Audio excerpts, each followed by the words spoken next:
Hi guys, welcome back to another GGF video review. Today we'll be checking out the new series of cases from Thermaltake. The model I'll be reviewing is the Urban S21. It's the first model in their new lineup, and let's have a look what's on the box.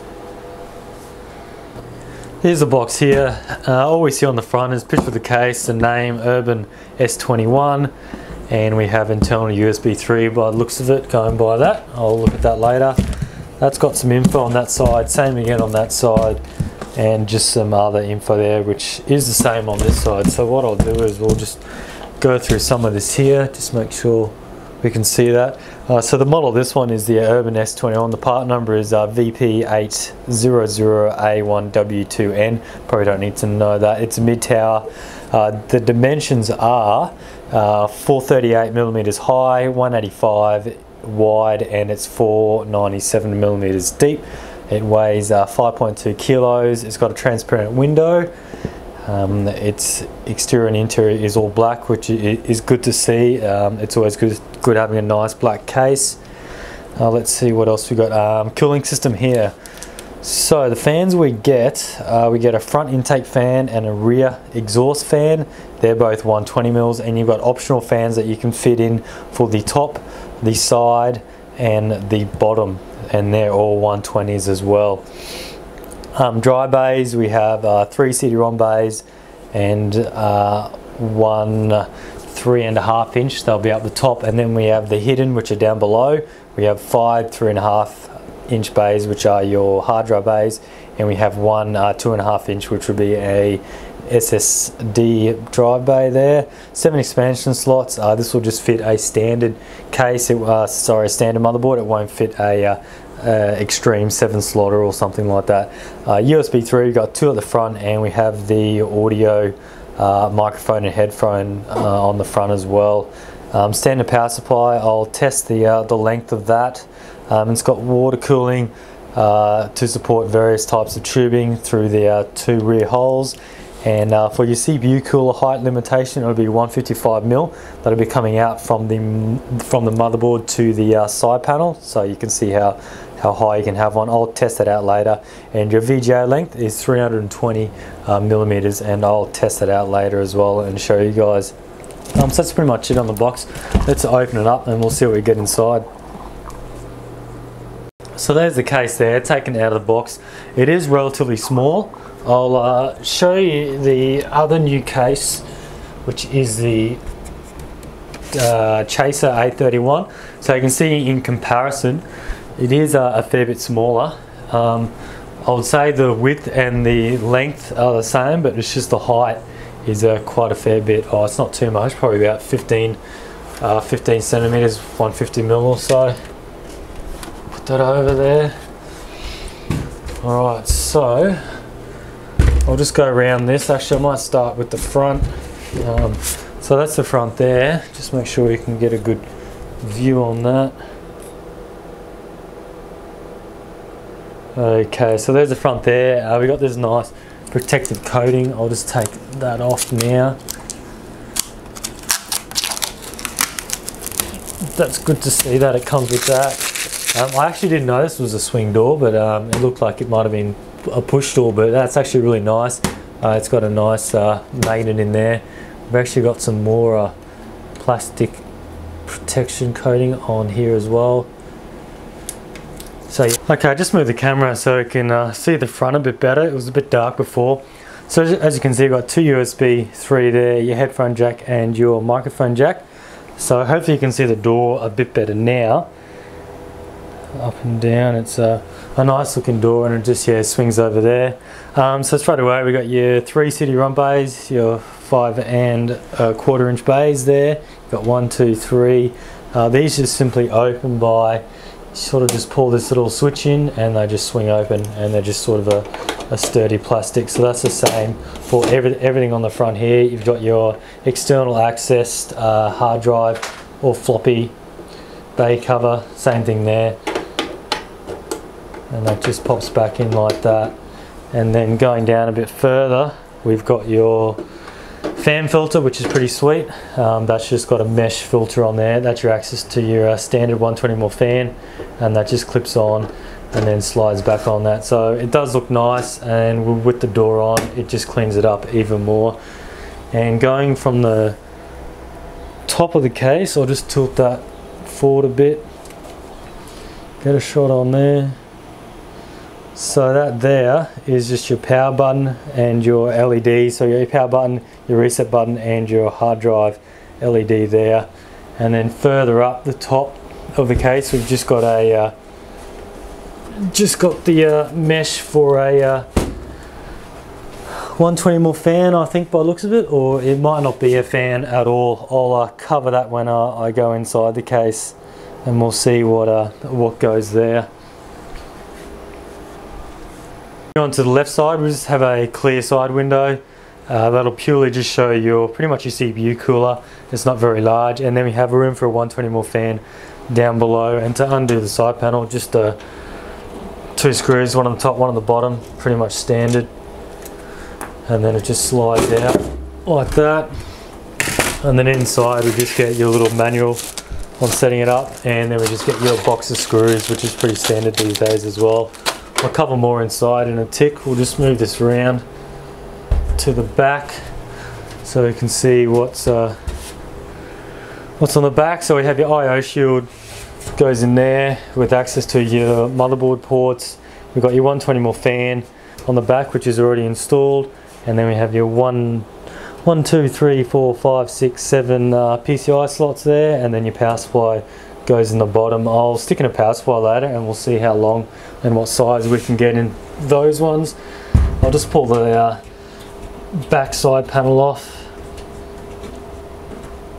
So that's the same deal as the other one, just 2 screws, slides off, and that's it there. So you can see you've got your rather large hole for your CPU cooler back plates, so you don't have to take your board out if you're swapping CPU coolers. We've got some cable management runs here, which is pretty good to see. And that's it on that side, and we'll just have a look at the bottom, and then that's the bottom there. It's just got these nice big rubber feet, 1, 2, 3, 4, and that's really nice thick rubber there, so that won't be sliding anywhere. Alright, we'll just have a look inside. Bottom does have a mesh fan filter. It goes from the back nearly all the way to the front, so that'll cover the 120mm fan and your power supply fan. That's good, you won't get any dust coming through, and the case here is fairly raised, so you'll get some good airflow coming through as well. And it also does have your water cooling holes for your tubes to go through there, 2 of those. And then moving on to the IDE drive bay sort of latches, you've got 5 slots for your hard drives, 1, 2, 3, 4, 5, and to lock these in you just simply twist, and then it just comes out, and then to put it back you twist it back. So that's really simple there. And same up the top with your 3 CD-ROM drives, you just twist and away you go. Moving up, you've got your cutout for your motherboard, for the backplate for the CPU bracket. That's a massive hole, so you shouldn't have any issues there. And then you got your fan, 120mm fan, just your standard non-LED fan there. And there's also a fan at the front, which you might not be able to see. That's just a standard 120mm non-LED fan as well. Just moving on to some of the front panel connectors. The 2 fans you get, they just use your standard 3-pin fan connector that'll go straight on your motherboard. And the ones that control your power button, your reset button, and your hard drive LED are just your standard little ones like that. It is good that the cable's nice and black, so that'll be easy to hide. Sometimes they like the bright white, green and blue colors, which are always hard to hide.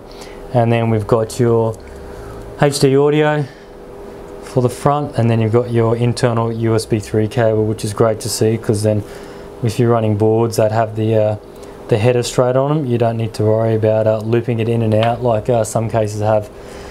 I don't really have a full system to put in here, but what I will do is I'll just throw on a board a fairly large video card, and we'll see sort of comparison wise how everything fits in.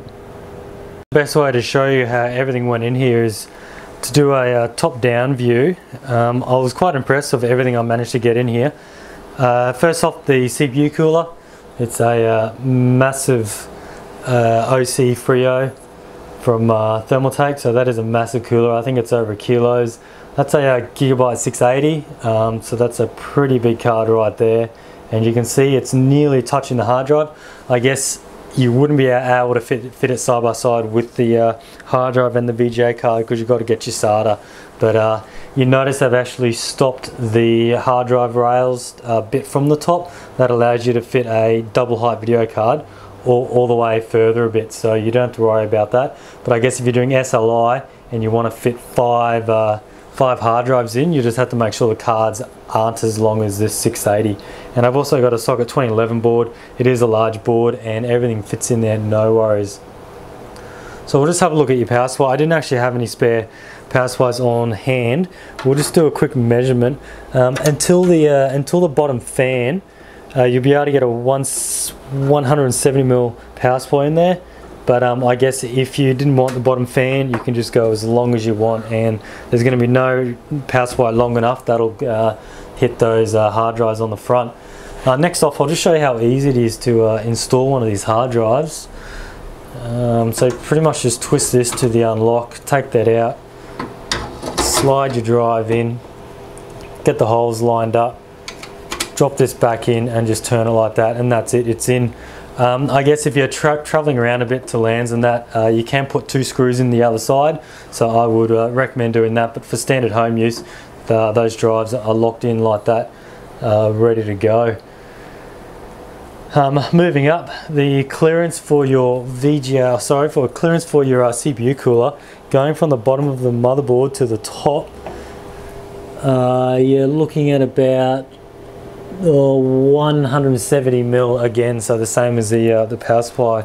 So I'll just slide this top on and you can actually see how close this CPU cooler is, and this is one of the largest CPU coolers I've ever worked on. So if I slide that, if I can get that,